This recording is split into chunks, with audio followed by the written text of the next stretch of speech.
जय हिंद दोस्तों, आप सभी का स्वागत है आपके अपने यूट्यूब चैनल जैकपुर पे। दोस्तों क्लास 11th आज जो है आप लोगों को में जो हम इकोनॉमिक्स का चैप्टर फर्स्ट करने वाले हैं। परिचय होगा, चैप्टर पहला करने वाले हैं।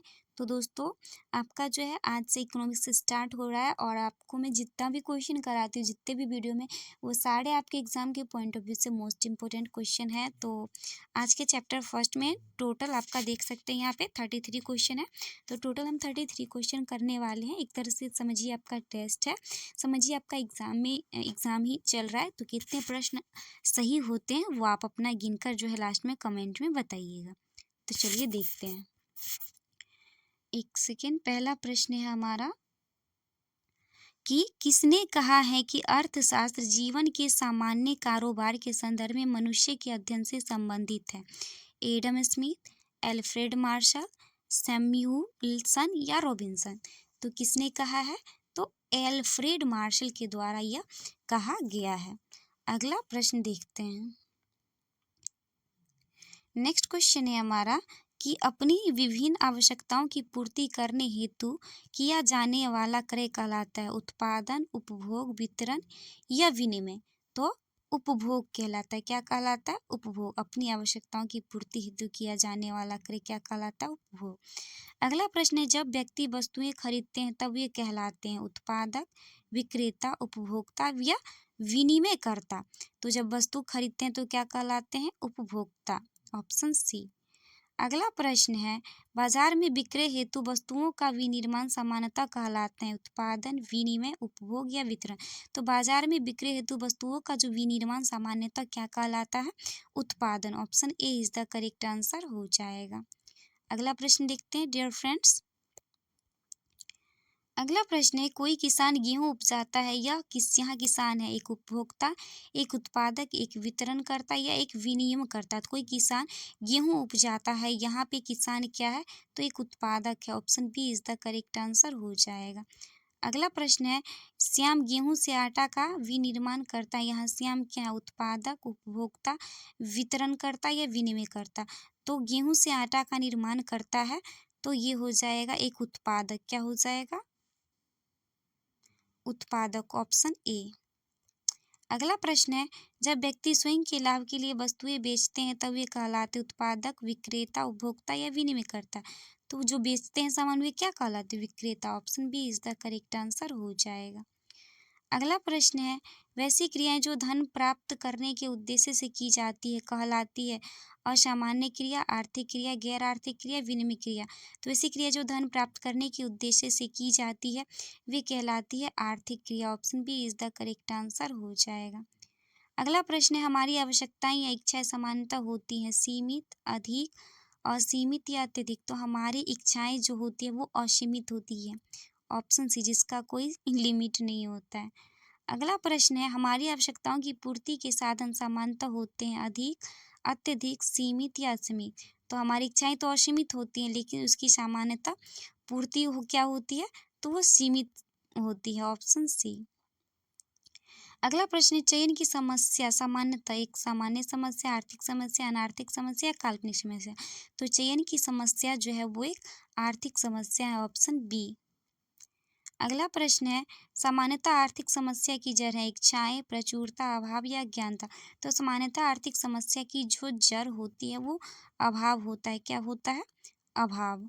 अगला प्रश्न है कि संसाधनों का डाइस प्रयोग चयन की समस्या को उत्पन्न करता है? सामान्य, असामान्य, वैकल्पिक या अवेकपूर्ण? तो संसाधनों का जो है वो वैकल्पिक प्रयोग चयन की समस्या को उत्पन्न करता है।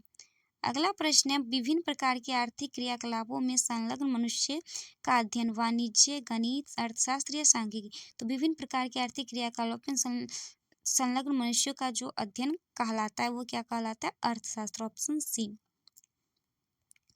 अगला प्रश्न है, आर्थिक क्रियाकलाप के प्रमुख भाग हैं उत्पादन, उपभोग, वितरण? तो ये सभी हो जाएगा। Option D is the correct answer हो जाएगा। अगला प्रश्न देखेंगे 16 नंबर। तो 16 नंबर प्रश्न है कि रमेश भुगतान लेकर अन्य व्यक्तियों को सेवा प्रदान करता है। यहाँ रमेश एक सेवाधारी है, उद्यमधारी, समाजसेवी या सेवा प्रदाता? तो यहाँ पर रमेश एक सेवा प्रदाता है। Option D. अगला प्रश्न है, निम्न में से सेवा प्रदाता का उदाहरण है डॉक्टर, वकील, वाहन चालक या सभी। तो सेवा प्रदाता का जो उदाहरण है इनमें सभी हो जाएगा, डॉक्टर, वकील और वाहन चालक। अगला प्रश्न है कि माँ के द्वारा अपनी शिशु का लालन पालन सामान्यतः है सामूहिक क्रिया, आर्थिक क्रिया, गैर आर्थिक क्रिया, असामान्य क्रिया। तो माँ के द्वारा शिशु का लालन पालन कैसी क्रिया है? तो ये गैर आर्थिक क्रिया है, ऑप्शन सी। अगला प्रश्न है हमारा कि शिक्षक द्वारा धन प्राप्त करने हेतु छात्रों को शिक्षा प्रदान करना निम्न में से क्या है?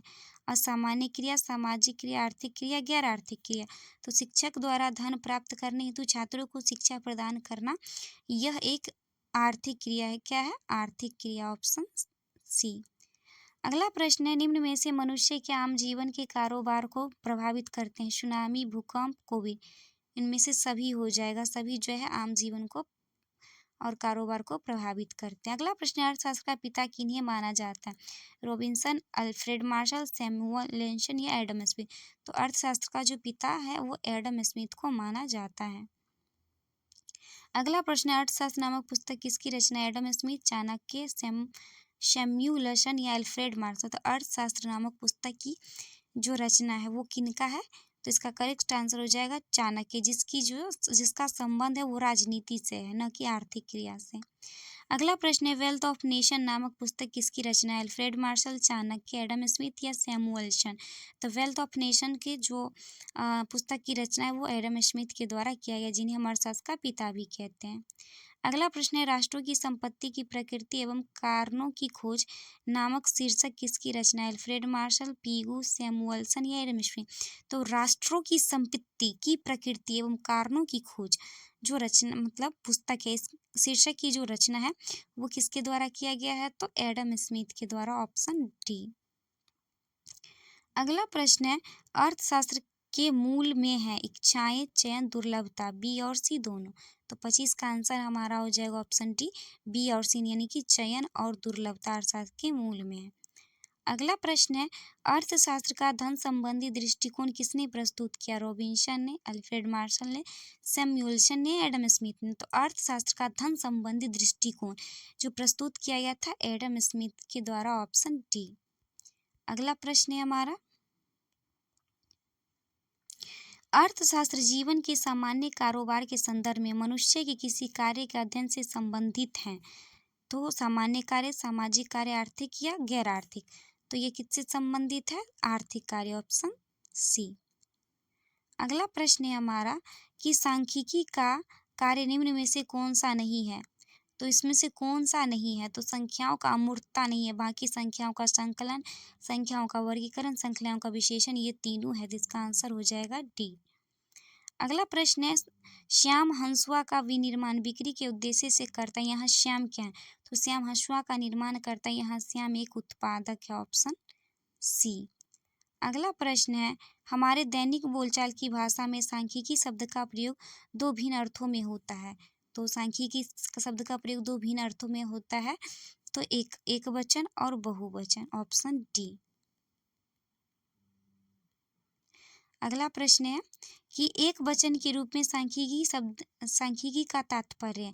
तो एक वचन के रूप में सांख्यिकी का जो तात्पर्य है वो संख्याओं के संकलन, वर्गीकरण तथा प्रयोग का विज्ञान से, option D is the correct answer हो जाएगा। अगला प्रश्न है हमारा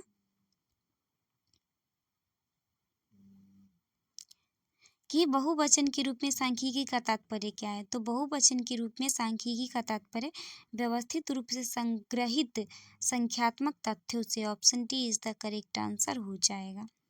इस वीडियो का लास्ट और आखिरी प्रश्न देखते हैं कि बहुवचन के रूप में सांख्यिकी का सरल अर्थ है चित्रों से, आंकड़ों से, गणित से या प्रयोग से।